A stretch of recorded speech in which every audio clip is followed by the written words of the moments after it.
On today's Motorcycle Therapy, Elle and I are in conversation with one Ed March. If you don't know about Ed March, you're in for a treat. Pour yourself a cup of tea and let us introduce you to this oddball motorcycle adventurer. Ed March has ridden all over the world on a Honda C90, including Alaska and Canada in winter. In this chat, we discuss Ed's YouTube channel and his recent runaway success with his latest film. We discuss internet negativity, internet trolls, and Ed's unique manner of dealing with that. Then the conversation takes a bit of a turn into deeper waters. Ed, Elle, and I share some thoughts on systemic racism. Yes, we are three privileged Caucasians discussing racism, so perhaps we get out of our depth. But the three of us believe that travel and experiencing other cultures is an antidote to racism. I hope you don't judge us too harshly, and let's be civil in the comments, yes? Finally, we lighten things up a bit and discuss Ed's next adventure. It's a big secret! And wrapping up, Ed leaves us with an existential point to ponder about the meaning of life. We hope you'll enjoy our chat. I hope you'll subscribe to my channel for more motorcycle content, and I hope you'll check out Ed's channel on YouTube as well. C90 Adventures. Alright, so this is Elle West, I'm Jeremy, and we're here with Ed March of C90 Adventures. Howdy, Ed. Hello. You're talking to us from Dubai, I understand. Yes. Yeah. I'm in quarantine in this hotel room for a week. So this is the nicest prison that I've seen so far. So far. That's my life. Yeah, Elle and I have a little experience with quarantine. We got stuck in South America, and then we had to ship our motorcycles home. And when we came to Canada, we were stuck for 2 weeks in our friend's garage. Yeah, so in a garage. looks like you got a nicer situation set up. So. Yes. Yeah. And the company is picking up the bill for room service, so a bit better. Awesome. Yeah. So for any of our viewers who don't know Ed March, I can't believe that any of you don't know Ed March. Ed March is an adventurer, a filmmaker, generally silly person, highly intelligent, and entertaining to watch. So if you haven't checked out C90 Adventures on YouTube, go check that out. And of course, I'll leave links to all of that in the description.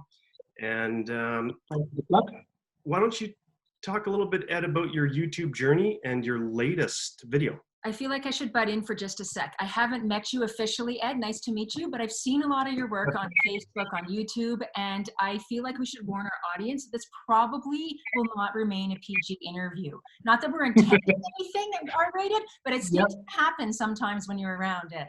I've also been to the garage here in Canmore and seen the markings that you've left on the walls. Yeah. Well, what I drew on Neville's garage door was actually a rocket ship. So it's like a big long thing, and then it had the two circular thing. Yeah, those are the fuel pods, and there was fuel coming out of the top of the rocket ship. That wasn't anything rude. That's what that was. I'll have to tell that to Neville because he's currently got it censored with a magnetic sticker. All right. So anyway, I'm curious about your YouTube journey. How long have you been on YouTube? And it's taken a turn recently, hasn't it? Yeah. Yeah. So it's been 9 years, I think. First video I made was just a montage of some GoPro clips, set to some music, nothing really. And then my first big trip, which was from Malaysia back to England, that was 9 years ago now, actually. So I guess the channel's older than that. Just started making videos for my mates back home because I was sort of discovering that it was actually quite cool to just sort of be randomly roaming around the planet on a motorcycle with no real plan. Southwest of England, is a little bit sort of hillbilly-esque, bit of sort of casual racism, and I was sort of warned that, oh no, you're going to a country full of brown people, you've got to be careful. And then when I got there, I was like, no, this is cool. I think I actually kind of owe it as a service to my mates and random people, just to document what it's like when you're just bumbling around, making videos for them. And so that was like the first time I'd ever actually pointed a camera at myself. So the early footage is pretty horrendous, but I was learning as I was going, and I was also editing as I was going. So I learned pretty quickly what did work and what didn't work, because I was trying to make a video and going, oh my God, this isn't good. And yeah, by the time I got back 9 months later, I think I had like 1.5 million views or something. And it was turning into a thing. But it was only ever just to to document what I was doing. I'd do it solo. If cameras became illegal the following day, I was still going to do exactly the same journey.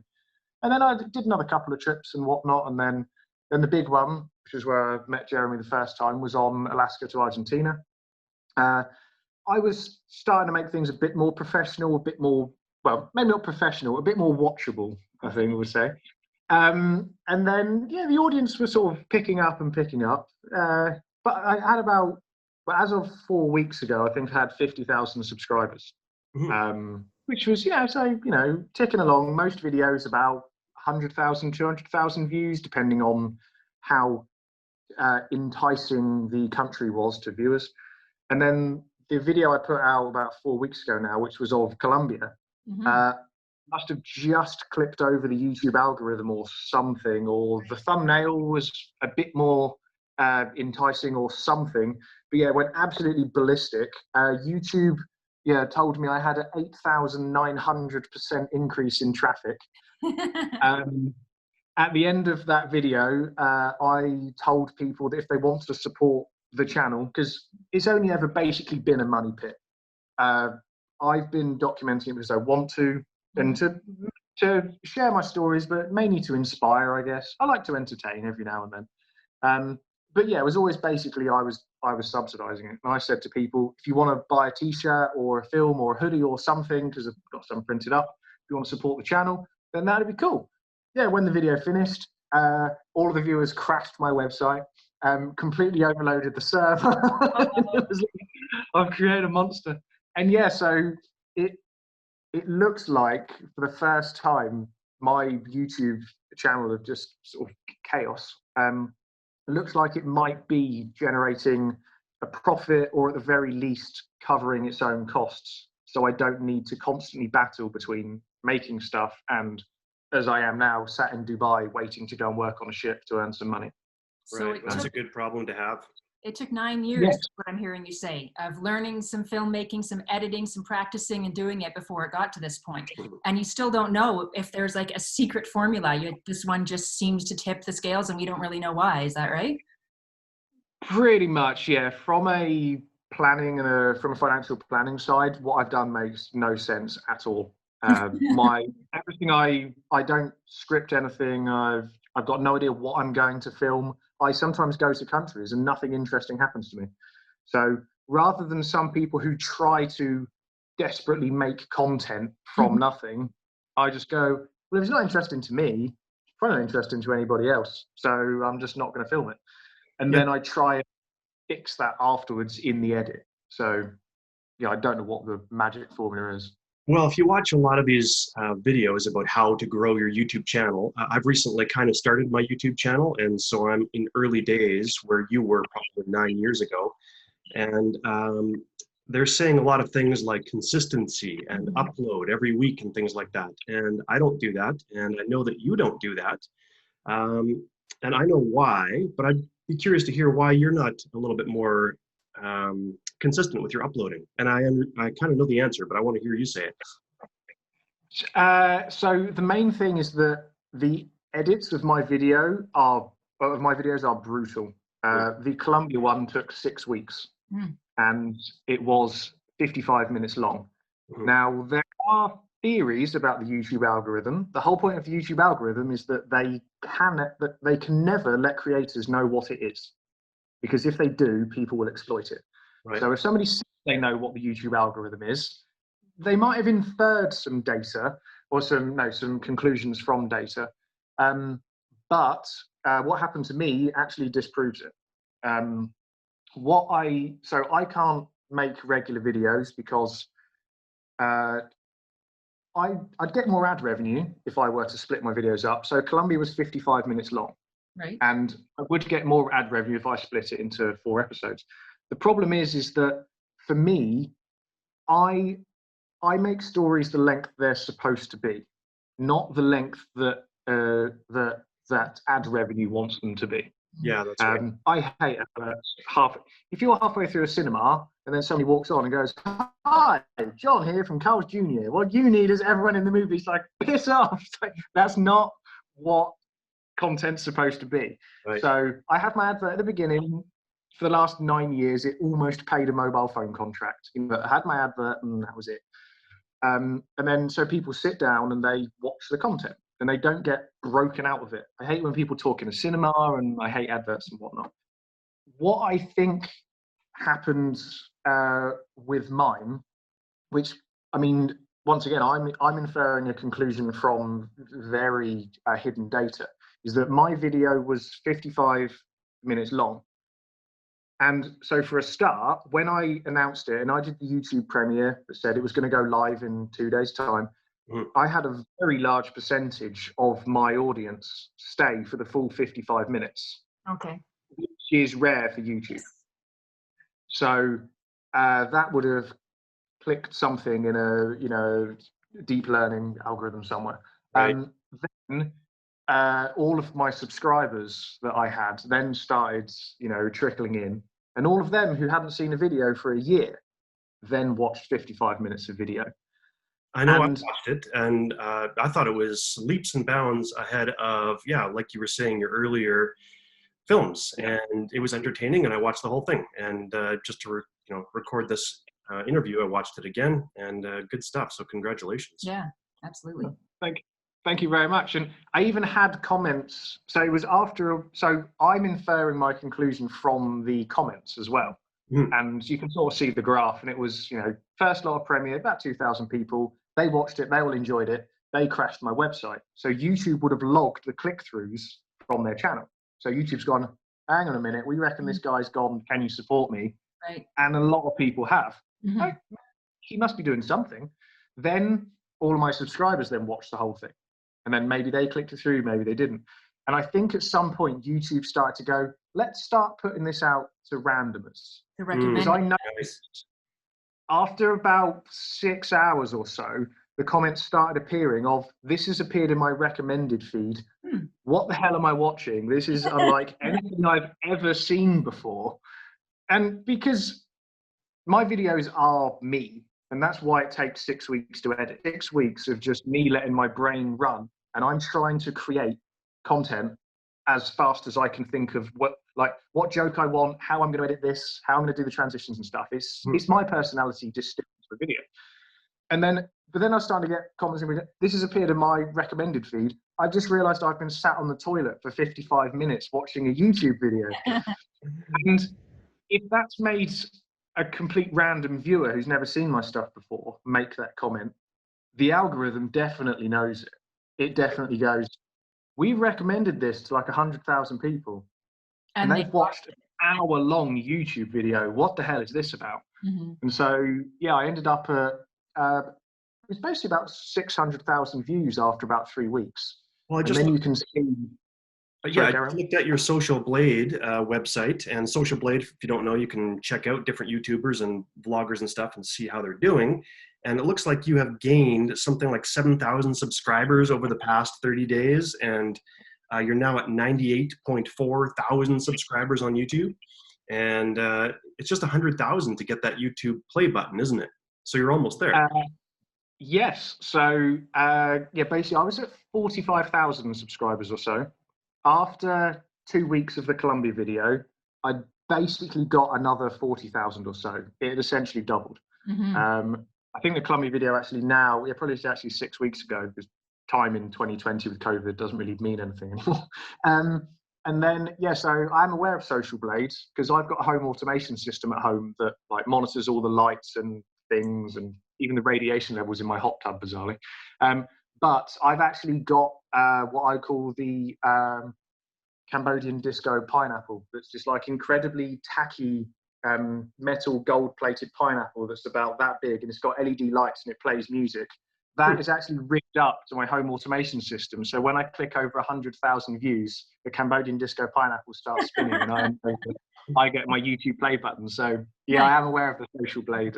Here's where we should say, if you haven't subscribed to Ed yet, go ahead and do that. We'll leave links to that and description below. If I'm not near my pineapple, if that goes off now, I don't get to see it. Yeah, you don't see it. That would make me happy if the pineapple went off and you were in Dubai. So maybe in your home automation today. system, there should be a video of that pineapple.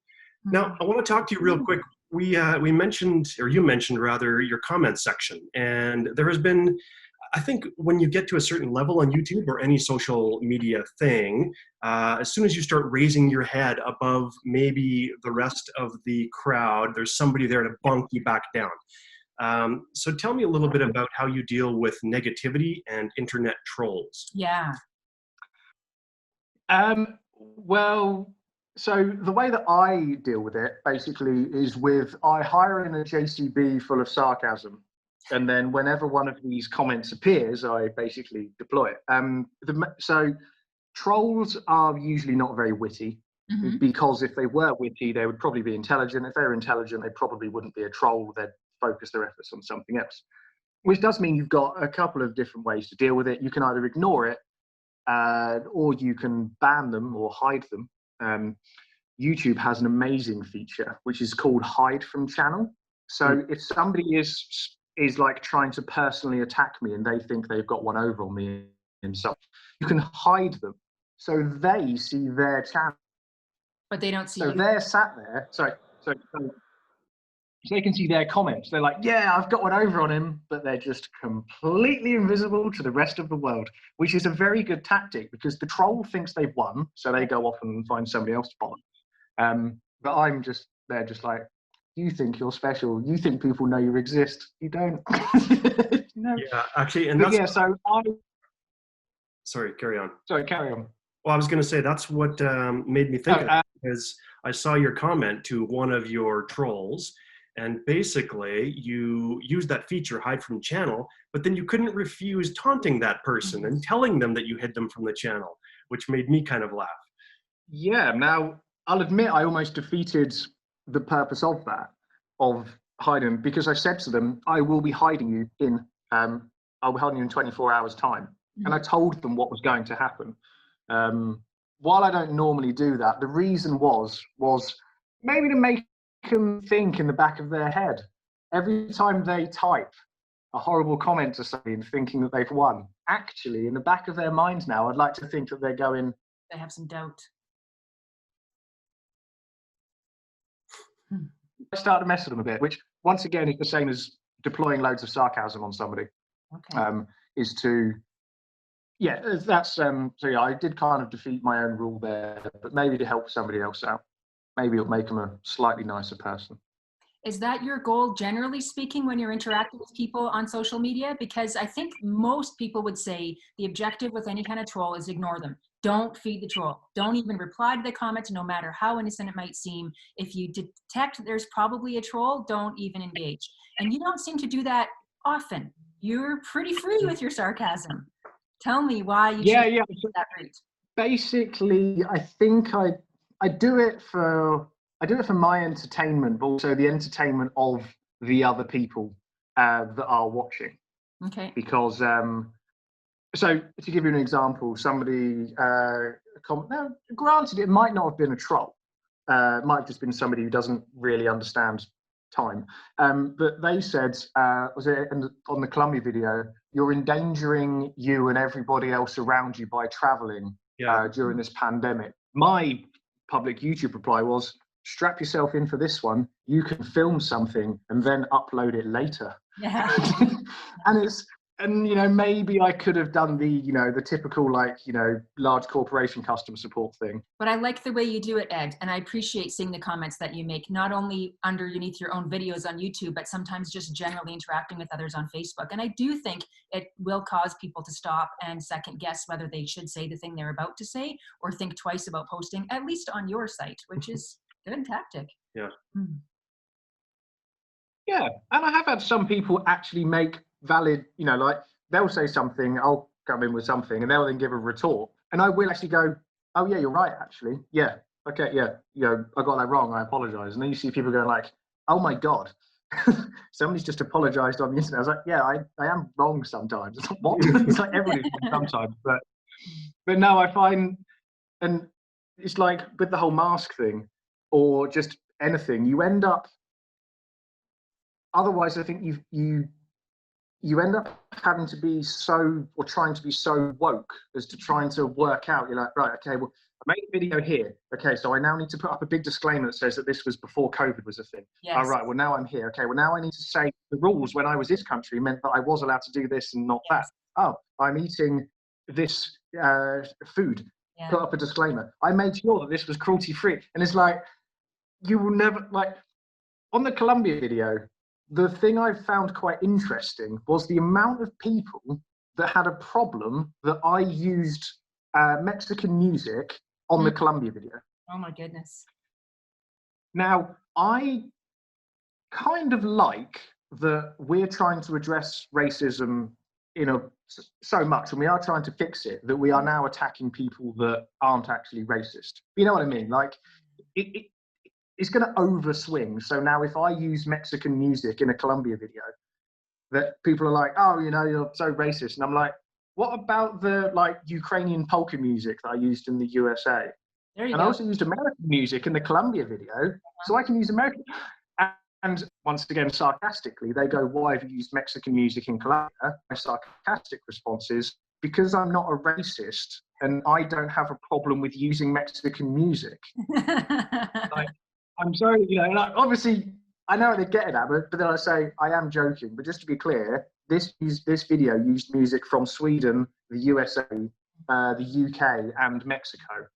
I can't be bothered to work out who is going to be offended by what, because it should be very clear that I picked music because it's daft.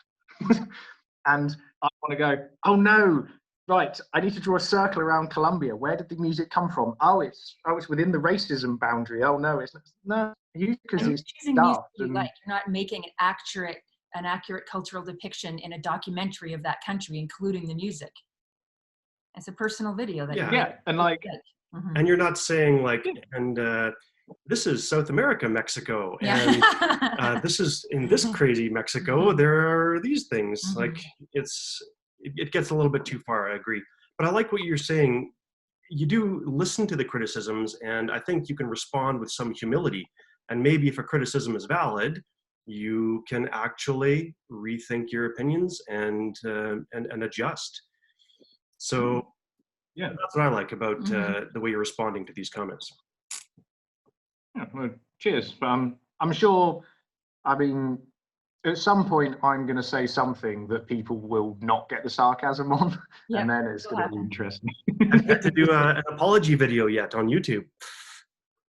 No, because but that's the thing now, isn't it? It's like, so my Facebook is my personal one that I've had since I was 18, whatever.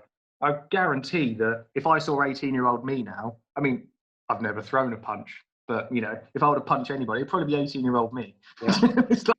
Yeah. And the problem that we have is that pretty much every single thing that we've done in our lives at some point will probably be offensive.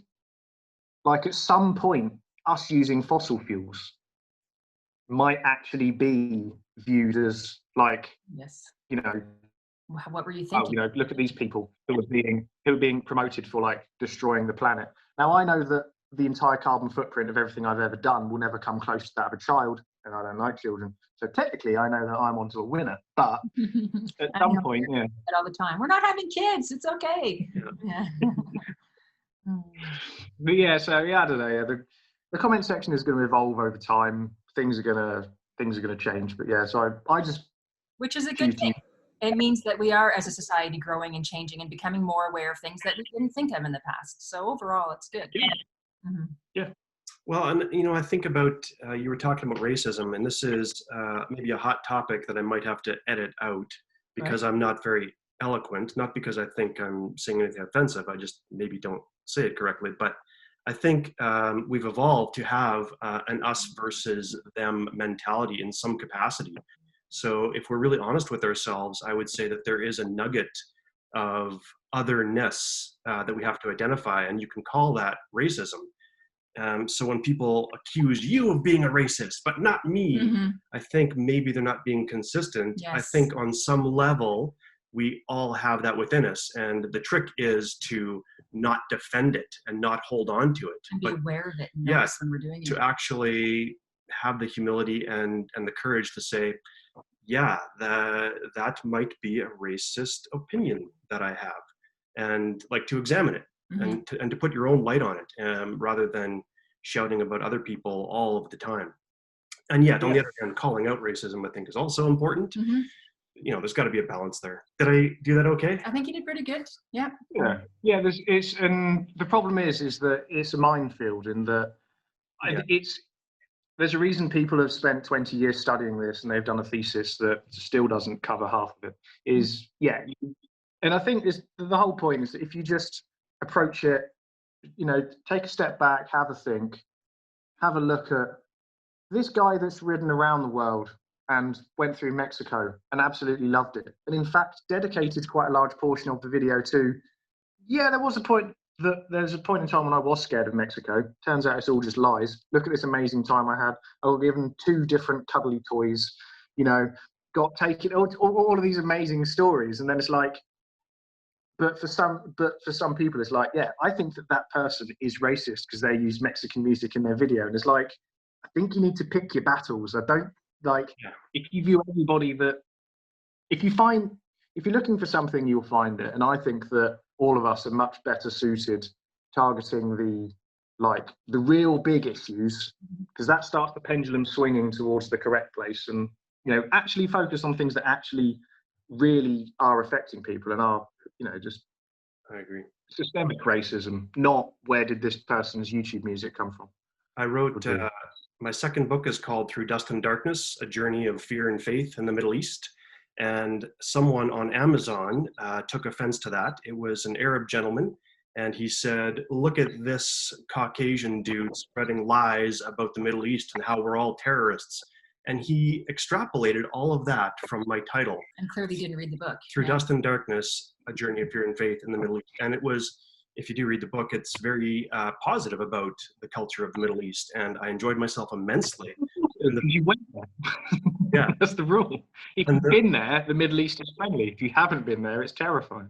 Well, that's just exactly right. And I spent some time in Iran and Syria before all of the conflict, and just found nothing but positive experiences. Not that there's not, negativity in the world. Sometimes violence. Yep. In every country. And this is the risk and the reward of travel. The risk is that you do stumble into something dangerous or unsavory, but the reward is, generally speaking, when you shed a light on something, on a culture, on a country, on a group of people, you find yourself staring back at you in some way. There's a connection, I think, and that's what travel really unlocks. Yeah. And like I say, I mean, to bring it back full circle, you've got to be careful about, like you say, there are areas which are hotspots. You've got to be careful to not be racist by saying Mexico is absolutely awesome and you will never come to any danger because there are no bad people in Mexico. Right. That is racist because you are generalizing. It's like, no, there are bad parts, there are good parts. Tell it how it is. And maybe I don't document the bad parts quite as well as I should, but mainly because I don't go there. Right. But yeah, you've got to be careful about trying to paint the correct picture and as close to the least racist thing as you can. Well, speaking of hotspots, on your latest video, you traveled into Venezuela. Yeah. Can you tell us about that? Accidentally. That made the heart pound a bit. So tell us about that, because we were in South America and we were kind of thinking, well, there's no place we can't go. And I kept saying, well, we can't go to Venezuela. That I know for sure. It's a country in turmoil at this point in time. It's a difficult place to be right now. For locals and for travelers. So I kind of crossed that off my list, and that didn't sit well with you, did it? Well, I wanted to at least discuss the possibility. And like Ed, you didn't spend a lot of time there, but would it be possible to maybe not bring our motorcycles and just cross the border, or to go to a certain location, or do a little bit more research and see exactly how true it is that this is a country we should not be going to at this point in time? So we talked about it, and we talked with a couple other motorcycle travelers too about the possibility of making a very short trip. And we decided not to in the end. But you did decide to go. Well, I mean, decide to go. I accidentally ended up in the country, but yeah, it was essentially my plan was to see first of all was to see if the government allows you to do something, and then to see if the people are allowed to do something. Those are generally my sort of two ways I look at it. For ending up in Venezuela, I was trying to find, because the information was changing day by day. So I went to the border, and the bridge there had the concrete barriers across it, and you could only go across on foot. But I believe that was only for locals. But my Spanish is terrible, so it was a bit of a communication barrier. There were some locals there, and I was just like, I need to get to Venezuela. Like, can I get across? And they were like, no, you can't. Look, the bridge is blocked. So I'm like, yeah, but is it possible? Like, is there a way? Can you get? And basically, they inferred correctly, I guess, because if you miss the mannerisms of being a native speaker, I'm going, is it possible? And they're like, well, yeah, it's possible. Pay that guy a tenner. So I gave him $10, and they said, follow him. Yeah, and he just took me down all of these back streets and whatnot, and we went through a couple of alleyways, and then got there, and he just went, okay, Venezuela, and then rode off. And I took out my GPS, and I was like, oh, titties. Like, this is bad. This is really like, not only am I fairly sure that this is actually a dangerous place to be, I'm also here illegally, which means that, like, I start to run out, like, of course, your ultimate fallback if you're in trouble is that the police are going to help you. Well, what if the police finding you is worse than what the people are going to do? Like, let's get back to Colombia and let's reevaluate this. I've proved the concept. And what I heard from different people, I got in contact with friends of friends who were Venezuelan, who were actually living there, and some people who had even left because of how it was. And ultimately came back and they went, the stuff that you do, you probably be all right. Like your bike and your character and your demeanor will probably mean that you'll be okay. Probably. And they were like, but the amount of people that are desperate, they will.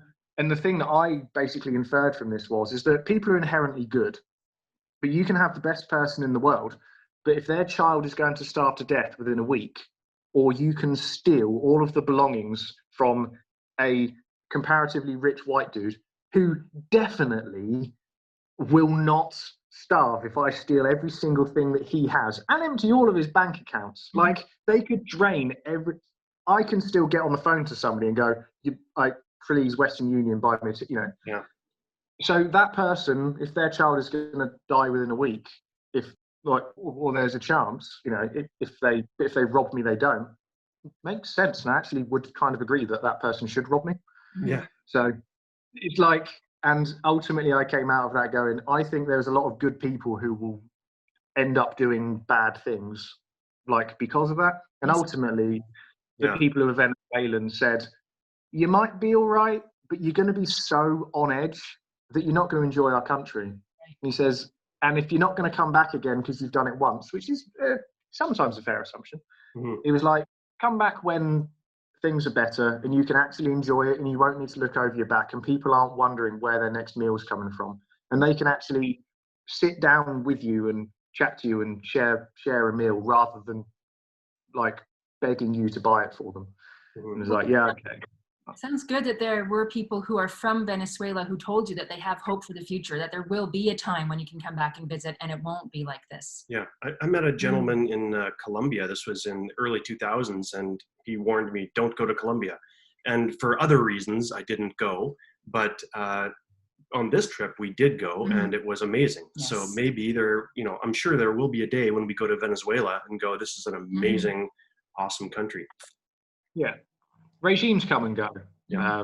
It's sad to see what appears to be. Now, obviously, we mainly get most of our Western media chants we've been lied to. Normally, we eventually find out the truth from people who've actually been there. But yeah, it's sad to see that it seems to be very difficult to get rid of such endemic levels of corruption. But I think eventually they'll get there. I just hope that it's not too bloody. And then to get rid of negative stereotypes even after the corruption is changed, because that seems to linger quite a long time in certain countries. Colombia Yeah. is still dealing with that. Mhm. People tell you that it's dangerous to go to Colombia. Yeah. And yes, there again, if you seek out danger, you will find it. You can find Mhm. danger in Colombia. But if you go as a tourist, like we did, Mhm. and it's very difficult to get into trouble in Yeah. Colombia. It's a wonderful country. Yeah, you would have to really, really try and find where the most desperate people are. And you would need to go so far into the mountains to find Yeah. where the drug running is still happening. But especially now that synthetic drugs are a thing, it's dying down even more. So, How about you personally? Travel plans or even just rough ideas for where next you might be going? Oh, yeah, there's a secret that you're hiding, isn't there, Ed? yes, I've applied for my world record. Yeah, We'll see if they give me the category or not. and you're not going to tell anybody about it until it's underway. Well, Okay. yes, there's about 3 months of engineering that I need to put into it Okay. in order to build it. So my plan is that once I'm within about 3 months of the trip being a thing, because I don't think anybody would do it anyway, because there's a very select few people that actually know about it, and the response from all of them is always just like, "What? You can do that?" I mean, what? And which is why at the end of the last video, when I said I'm doing a world first, I was like, "And you won't guess. You just won't." And nobody has. I've had hundreds of people email me, leave comments. Nobody's even close. Huh. Because, and I basically said to them, I was like, if you can think of it, then it's not that. It's just what it is. Like, you would need to, yeah, you just won't. Okay, well, Obviously, there's an infinitesimally small chance. what I would suggest is that in the comments section below this video, you leave your guess as to what Ed March is going to do, even though you won't guess it, and wander over to Ed's website, which is c90adventures.co.uk, and check out his YouTube channel. Subscribe if you haven't done so already. Let's make that pineapple spin. Yeah, Pineapple I wanna spin. see that when that happens too. Yeah, and we look forward to seeing more videos from you. We didn't even get to talk about this, which is that you're a contributor to my latest anthology. And it's That was Rim Job in Mongolia, wasn't it? Correct. Yes, that was. Anyway, so you say that you're not much of a reader. I've heard you say that before, but you do okay as a writer and do awesome work as a filmmaker. So Yes. we're going to pump your merch. You got t-shirts, we got t-shirts. My website also below. Yeah, my t-shirt's over there somewhere. Sorry, I should have been on brand, I think is the phrase. Can you run and grab it real quick while I yammer? Yeah. Okay, so I'm going to yammer on here while Ed goes and grabs some of his merchandise. Oh, we got a reflection of you in the window, Ed. Ed, There we go. You're ripped. My word. That was one of my questions, was whether you're wearing pants or not. So now we don't have to ask that. Yeah. Actual trousers. Well, yeah, so this is an actual photograph of my bike, which was then stylized. It was after I took part in a race. So, and in the middle of the wheel, which you probably can't read, it says, "There's a thin line between genius and insanity about the width of a C90 tire." Nice. I like it. Yeah. So if people buy these shirts, that will help you make more videos, correct? 100%, yeah. It just means I don't have to do as much of a battle between being in hotel rooms and then on ships in Dubai to try and earn money and then editing videos, because editing doesn't really pay a lot. So you have more footage waiting to be made into videos. You're not out of that by any means, correct? Yeah, well, in fact, if you want to, so here is the paper edit for episode 15. Okay. So I am currently working on that this week. One last question before we take off. It's a personal one, but I think some of our viewers are going to want to know. We Googled Ed March, and the second most popular search that came up on our computer was Ed March girlfriend. So some of your earlier videos, you are traveling with a companion, and these days you're not. Anyone else that's in your life that might appear in future videos? No, still single. It was a thing for a long time. So yeah, I'm back to how I was. Alrighty, you got that, audience. Ed March is still single. This isn't a dating site. It will be. You will That's get not much. comments. It's adventures.co.uk. Now that we've seen you with your shirt off, Yeah. I imagine finding a girlfriend You're might... gonna get comments. Yeah. Anyway, that was Ed March. Anything else you want to add before we go? Yeah, just that the world overall is a friendly place. Bit weird at the moment, but just take calculated risks and make sure that when it eventually is your time to go, that you lead a fulfilling life and you don't die with regret. Is pretty much it, really. Yeah. Very good advice. Got a little dark at the end, but good. Yes. No, that's a ray of hope. I think that's a ray of sunshine. All right. Well, thanks, Ed.